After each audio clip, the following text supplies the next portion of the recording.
Frontier markets, they're on the brink of becoming emerging markets, but they can also be on the brink of slipping down into a more chaotic environment. During my years of writing about emerging markets, there's one question that's come up quite a lot, which is, what should I invest in? So I've just written this book. The journey took me through 10 countries in the space of 6 months. It was a journey across 4 continents. I started by researching the best performing emerging market fund managers, and I asked them, which country do you favour the most for the next 5 to 10 years, and can I come along there with you? Kenya is absolutely beautiful. We went to the safari because tourism is such a big deal for Kenya. It's got one of the most successful technology companies in Safaricom. This is a company that basically created mobile money. It's got fairly good regulation. And then as a growing economy, the consumer sector is very, very important. Kenya is part of the global picture of countries that are fighting Islamic terrorism. Not only did it have a huge attack by Al-Shabaab, the president and the vice president were being charged by the International Criminal Court for crimes against humanity. But Saudi Arabia is a very advanced economy, and that's all around you from the buildings to the roads, but the infrastructure often doesn't work. The really big opportunity is the Saudi stock market opening to the public, which should be later in 2015. What you're seeing now from Saudi Arabia is a real push to get people working. There's huge inequality. The most surprising things was in the centre of Riyadh, visiting a slum. There is enormous repression. I came out of a museum and I was face to face with a crowd watching a man beheaded.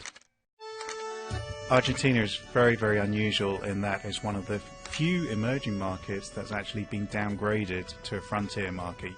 Elections that are expected later this year will change everything. Argentina has done so many things wrong during the last few years that even if you have half sensible policies from a new government, it's going to be a massive improvement.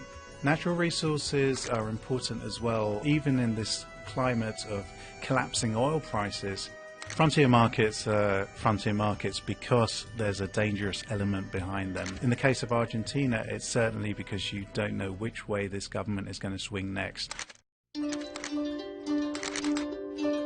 I went to Vietnam with Mark Mobius, who is considered the grandfather of emerging markets.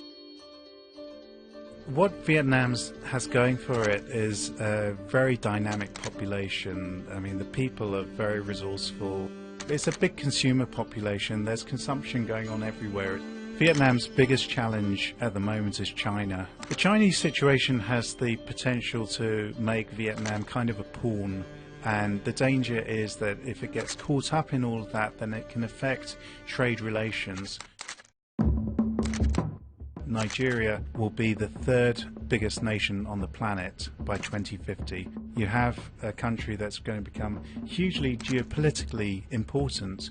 We talked to the finance minister there, and she was less interested in talking to us about oil and more interested in other industries like Nollywood. It makes more films than Hollywood, more films than Bollywood.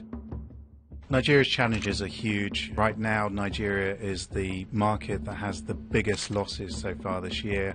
Number one, oil prices are collapsing. Nigeria's wealth is very, very unequal. It's extremely divided between the north and the south, and that's the roots of the tensions that we see now with Boko Haram. The elections are creating uncertainty and tensions, particularly because they've been delayed. Putting all that together, you see a country where there's very little reason to go in right now. The point is, after the elections, what this country looks like going forward.